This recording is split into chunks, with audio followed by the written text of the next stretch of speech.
नमस्कार साथियों, मैं विकास स्वागत करता हूं आप सभी का fourth grade Rajasthan GK practice set के दूसरे भाग में। इस प्रैक्टिस सेट में आज का हमारा पहला सवाल है, 1800 ईस्वी में किस विद्वान ने प्रथम बार वर्तमान राजस्थान के लिए राजपूताना नाम का उपयोग किया। जो वर्तमान राजस्थान है इसके लिए 1800 ईस्वी में राजपूताना नाम का उपयोग करने वाले प्रथम विद्वान कौन है? Sir George Thomas. उसके पश्चात 1829 ईस्वी में इस राजपूताना के लिए राजस्थान शब्द का प्रथम बार प्रयोग किया था कर्नल जेम्स टोड ने। इनकी कर्नल जेम्स टोड की एक प्रसिद्ध पुस्तक आती है, annuls and antiquities of Rajasthan, जिसमें इन्होंने राजपूताना के लिए राजस्थान शब्द का प्रयोग किया। किंतु हमारा अगर राजपूताना की बात करें तो उसमें हमारा राइट आंसर कौन होगा? Sir George Thomas. अगला सवाल है हमारा, राजस्थान का वह जिला जो उत्तर प्रदेश व मध्य प्रदेश दोनों से सीमा बनाता है। जो उत्तर प्रदेश व मध्य प्रदेश दोनों से सीमा बनाता है वो जिला आता है हमारा धौलपुर। अगर हम बात करें सिर्फ उत्तर प्रदेश के साथ सीमा बनाने वाले जिले, तो उत्तर प्रदेश के साथ में राजस्थान के 3 जिले सीमा बनाते हैं। कौन कौन से? डीग, भरतपुर और धौलपुर। कुल कितने जिले? 3 जिले, डीग, भरतपुर और धौलपुर।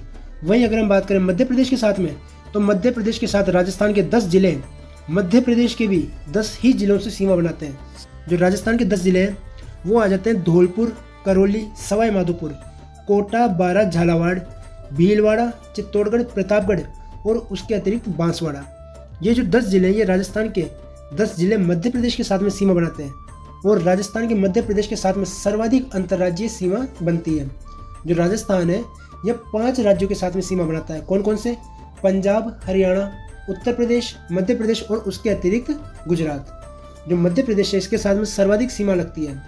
वहीं अगर हम सबसे कम सीमा की बात करें तो वो लगती है पंजाब के साथ में, जिसमें 2 जिले आ जाते हैं, गंगानगर और हनुमानगढ़। सर्वाधिक सीमा मध्य प्रदेश।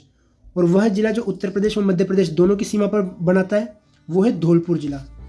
अगले सवाल पर हम चलते हैं कि सर्वाधिक राज्यों के साथ सीमा बनाने वाला संभाग कौन सा है। जब हम राजस्थान में बात करते हैं संभाग की, तो राजस्थान में 7 संभाग है। कितने संभाग है? 7। अगर हम बात करें क्षेत्रफल में सबसे बड़े संभाग की, तो वो संभाग आता है हमारा जोधपुर। क्षेत्रफल में सबसे छोटा संभाग वो है भरतपुर संभाग। भरतपुर संभाग जो ये राजस्थान का सबसे पूर्वी संभाग भी है। वहीं अगर हम बात करें जनसंख्या की दृष्टि से सर्वाधिक बड़ा संभाग, तो वो आ जाता है हमारा जयपुर संभाग। जब हम बात करते हैं भरतपुर संभाग की, तो यह 3 राज्यों के साथ में सीमा बनाता है। कौन कौन से? ये बनाता है हरियाणा, उसके अतिरिक्त ये बनाता है उत्तर प्रदेश और मध्य प्रदेश के साथ में सीमा। कुल कितने राज्यों के साथ में? हरियाणा, उत्तर प्रदेश और मध्य प्रदेश के साथ में सीमा बनाता है। और भरतपुर जो संभाग है इसमें 5 जिले आते हैं, डीग, भरतपुर, धौलपुर और करौली व सवाई माधोपुर। ये 5 जिले भी आ जाते हैं। जो भरतपुर संभाग है यह सर्वाधिक राज्यों के साथ में सीमा बनाता है और सर्वाधिक अंतर्राज्यीय सीमा बनाने वाला जिला भी यही है। सर्वाधिक अंतर्राज्यीय सीमा बनाने वाला जिला भी हमारा भरतपुर संभाग ही है। अगले सवाल पर हम चलते हैं कि थार का घड़ा किसे कहा जाता है। जो थार का घड़ा है ये जो है जैसलमेर में स्थित है और ये चंदन नलकूप के लिए प्रयोग किया जाता है। थार का घड़ा जो शब्द है यह चंदन नलकूप के लिए प्रयोग किया जाता है। जो चंदन नलकूप है इसकी विशेषता मैं आपको बताता हूँ कि इस नलकूप में कम गहराई पर भी अधिक पानी निकलता है और मीठा पानी निकलता है। इसी वजह से जो चंदन नलकूप है इसे सरस्वती या घग्गर नदी का अवशेष माना जाता है। ऐसा कहते हैं कि सरस्वती नदी जो है उसका प्रवाह क्षेत्र जो प्राचीन समय में जैसलमेर के क्षेत्र से होकर भी गुजरता था, उसी के अवशेषों पर वर्तमान की घग्गर नदी है और इन्हीं का अवशेष माना जाता है चंदन नलकूप को। इसी वजह से इसमें कम गहराई पर भी मीठा पानी मिल जाता है और जैसलमेर जैसे मरुस्थलीय क्षेत्र में ऐसी विशेषता केवल और केवल चंदन नलकूप में। यह जो ये लाठी सीरीज के पास में स्थित है और जैसलमेर में स्थित है चंदन नलकूप। अगले सवाल पर हम चलते हैं, राजस्थान की बांका पट्टी किस समस्या से ग्रसित है। जो बांका पट्टी है यहाँ पर फ्लोराइड की अधिकता है। किसकी अधिकता है? फ्लोराइड की। यहाँ पर जो भूमिगत जल है उसमें फ्लोराइड की अधिकता है। इसी वजह से यहाँ का जो क्षेत्र, यहाँ पे जो व्यक्ति है उनकी हड्डियाँ जो है वो टेढ़ी, जो पीठ है वो झुकी हुई सी रहती है और कुबड़ निकल जाता है। जो कुबड़ निकल जाता है पीठ के ऊपरी हिस्से में। इसी वजह से इस क्षेत्र को कुबड़ पट्टी क्षेत्र के नाम से भी जाना जाता है। ये जो क्षेत्र है ये नागौर और अजमेर जिलों में स्थित है। जो बांका पट्टी है या जिसे कुबड़ पट्टी के नाम से भी जाना जाता है, यहाँ पे भूमिगत जल में फ्लोराइड की अधिकता है और यह नागौर और अजमेर जिलों में फैली हुई है। कोपेन के जलवायु वर्गीकरण के अनुसार डूंगरपुर और बांसवाड़ा जिलों में कौन सी जलवायु पाई जाती है। जो कोपेन महोदय है इन्होंने राजस्थान को 4 जलवायु प्रदेशों में विभाजित किया है। कौन कौन से? ऑप्शन आपके सामने BWHW, BSHW, CWG और AW। जब हम बात करते हैं BWHW, इसका अर्थ है मरुस्थलीय जलवायु वाले क्षेत्र या शुष्क जो जिले आ जाते हैं। जैसे कि हम बात करें जैसलमेर, बीकानेर और बाड़मेर, गंगानगर का पश्चिमी भाग आदि जो क्षेत्र ये आ जाते हैं BWHW में। वहीं अगर हम बात करें BSHW, ये आ जाता है अर्ध शुष्क जलवायु वाला क्षेत्र, जैसे जोधपुर, पाली, चूरू का जो क्षेत्र है और हनुमानगढ़ का जो क्षेत्र है ये आ जाता है अर्ध शुष्क जलवायु वाले क्षेत्रों में। यहाँ पे स्टेपिस प्रकार की वनस्पति पाई जाती है। CWG की हम बात करें तो इसमें आ जाता है राजस्थान का पूर्वी भाग, जो पूर्वी राजस्थान है, जैसे अलवर, भरतपुर, करौली, धौलपुर और सवाई माधोपुर का जो उत्तरी क्षेत्र आ जाता है, ये जो है CWG यानी उप आर्द्र या मानसूनी जलवायु वाले क्षेत्रों में आ जाता है। वहीं जो बचा हुआ शेष भाग है वो आ जाता है राजस्थान का दक्षिणी व अधिकतम दक्षिणी पूर्वी भाग, जिसमें हाड़ौती शामिल हो जाता है। उसके अतिरिक्त आ जाता है डूंगरपुर, बांसवाड़ा, जो दक्षिणी भाग है, डूंगरपुर, बांसवाड़ा, प्रतापगढ़ और जो चित्तौड़गढ़ का दक्षिणी भाग है ये आ जाता है AW जलवायु में। तो हमारा राइट आंसर कौन सा होगा डूंगरपुर और बांसवाड़ा के लिए?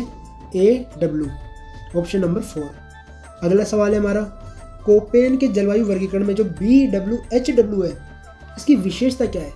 अभी मैंने आपको बताया कि BWHW जलवायु प्रदेश कौन सा है, जो शुष्क जलवायु प्रदेश है, जो मरुस्थलीय जलवायु प्रदेश है, जिसमें आ जाता है जैसलमेर का, बीकानेर का, बाड़मेर का क्षेत्र, गंगानगर का दक्षिणी भाग जो आ जाता है, जो पश्चिम भाग है पूरा राजस्थान का, वो आ जाता है BWHW में। यहाँ पे मरुस्थलीय जलवायु है, इसी वजह से यहाँ पर कौन सी विशेषता आएगी? शुष्क एवं उष्ण दशाएं, ऑप्शन नंबर C, BWHW में। मेहरानगढ़ दुर्ग में स्थित चामुंडा माता मंदिर में भगदड़ होने पर जांच के लिए कौन सी समिति का गठन किया गया? जो मेहरानगढ़ दुर्ग है इसका निर्माण राव जोधा के द्वारा करवाया गया था और राव जोधा ने ही इस दुर्ग में चामुंडा माता मंदिर का निर्माण करवाया। सन 2008 में चामुंडा माता मंदिर में भगदड़ मची और इस भगदड़ में करीबन 216 मौतें और 400 लोग घायल हुए। इस घटना को मेहरानगढ़ दुखांतिका के नाम से भी जाना जाता है। तो इस घटना की जांच के लिए एक समिति का गठन किया गया, जो समिति है जसराज चोपड़ा समिति। इस समिति का जो गठन है यह सन 2008 में कर दिया गया था। वसुंधरा राजे के समय अक्टूबर 2008 में इस समिति का गठन किया गया, किंतु इस समिति ने जो रिपोर्ट प्रस्तुत की वो रिपोर्ट दी थी 2011 में अशोक गहलोत के समय। ध्यान देना कि 2008 में इस समिति का गठन किया गया और इस समिति ने 2011 में अपनी रिपोर्ट प्रस्तुत की, किंतु उस समय इस रिपोर्ट पर अधिक ध्यान नहीं दिया गया और इसी वजह से ये जो घटना है यह केवल कागजों में ही सिमट कर रह गई। इस समिति का जो गठन किया गया था उसके बाद में इस समिति ने जो रिपोर्ट की उसे सार्वजनिक नहीं किया गया।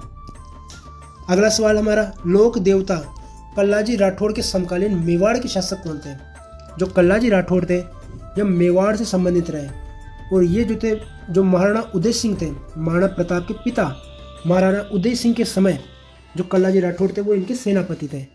1567-68 में अकबर का आक्रमण हुआ, उस समय मेवाड़ का तीसरा साका हुआ और उस समय जो कल्लाजी राठौड़ थे इन्होंने अपने काका जयमल को कंधे पर बिठाया और युद्ध किया। अकबर ने जब देखा कि जो 4 हाथ एक साथ तलवारें चला रहे और चारों हाथ ही युद्ध के अंदर तबाही मचा रखे हैं, उस समय अकबर ने कल्लाजी राठौड़ के लिए 4 हाथों वाले देवता शब्द का प्रयोग किया। तो 4 हाथों वाले देवता किसे कहा जाता है? कल्लाजी राठौड़। किस मेवाड़ शासक के समकालीन थे? महाराणा उदय सिंह के समय। इनमें से किस लोक देवता की माता का नाम मेणादे था?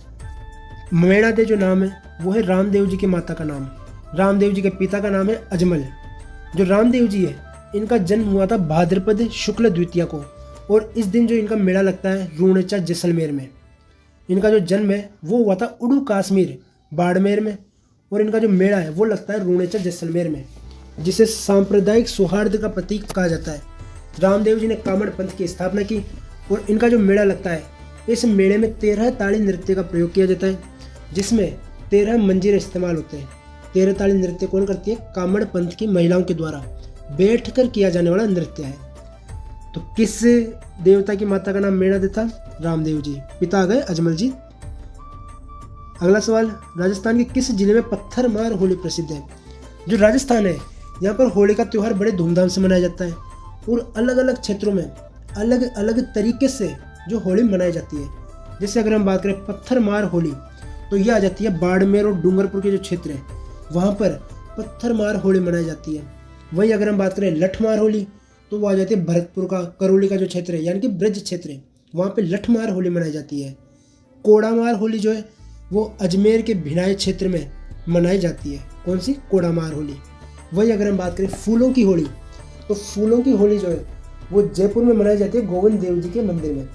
जो गोविंद देव जी का मुख्य मंदिर है जयपुर में, वहाँ पर फूलों की होली मनाई जाती है। फिर से मैं आपको बता दूँ, पत्थरमार होली बाड़मेर, जो फूलों की होली है वो जयपुर में, लठमार होली भरतपुर और करौली में, और कोड़ामार होली अजमेर में।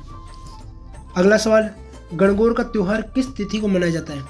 जो गणगौर है इसमें गौर व ईश्वर की पूजा की जाती है। गौर माता पार्वती का प्रतीक माना जाता है और ईश्वर भगवान शिव का प्रतीक माना जाता है। जो गणगौर का त्यौहार है यह आता है चैत्र शुक्ल तृतीया को। कब आता है? चैत्र शुक्ल तृतीया को। और जो गणगौर है ये भी अलग अलग क्षेत्रों में अलग अलग प्रकार से मनाई जाती है। जैसे अगर हम बात करें गुलाबी गणगौर, काफ़ी एग्जाम में पूछा हुआ सवाल है ये कि गुलाबी गणगौर कहाँ मनाई जाती है। गुलाबी गणगौर नाथ द्वारा की प्रसिद्ध है, और नाथ द्वारा की इस गुलाबी गणगौर का एक और विशेषता है कि ये चैत्र शुक्ल तृतीया को ना मनाकर यहाँ पे चैत्र शुक्ल पंचमी को गुलाबी गणगौर मनाई जाती है। कहाँ पे? नाथ द्वारा में। वहीं अगर हम बात करें जैसलमेर में, तो जैसलमेर में जो गणगौर है उसमें ईश्वर की मूर्ति के बिना गणगौर की सवारी निकाली जाती है, यानी कि सवारी में केवल और केवल गौर होती है, यानी कि माता पार्वती होती है, ईश्वर की मूर्ति नहीं होती।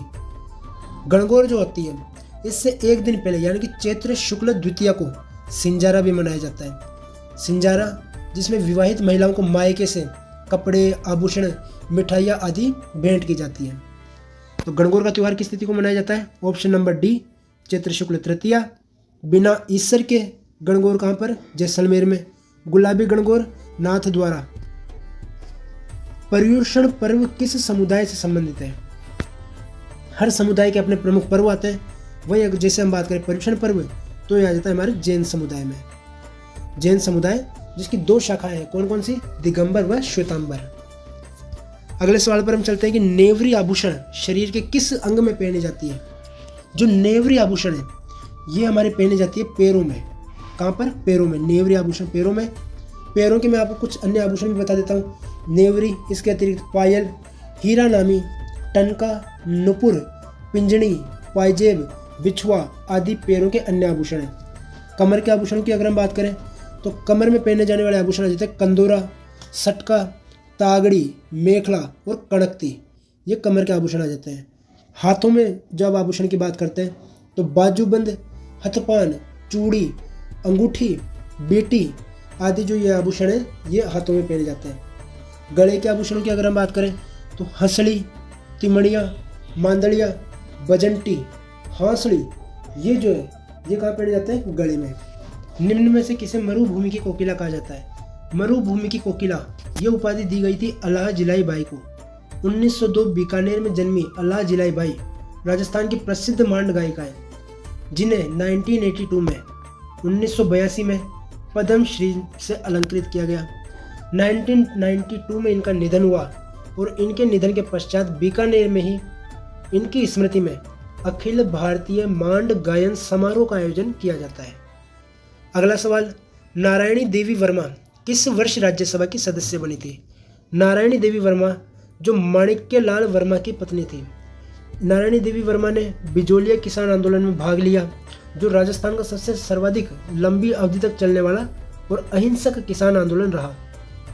1944 में महिला आश्रम की स्थापना की नारायणी देवी वर्मा ने, और 1942 के भारत छोड़ो आंदोलन में इन्होंने भाग लिया और जेल जाना हुआ इनका। इस वजह से इन्हें जेल की यात्रा भी करनी पड़ी।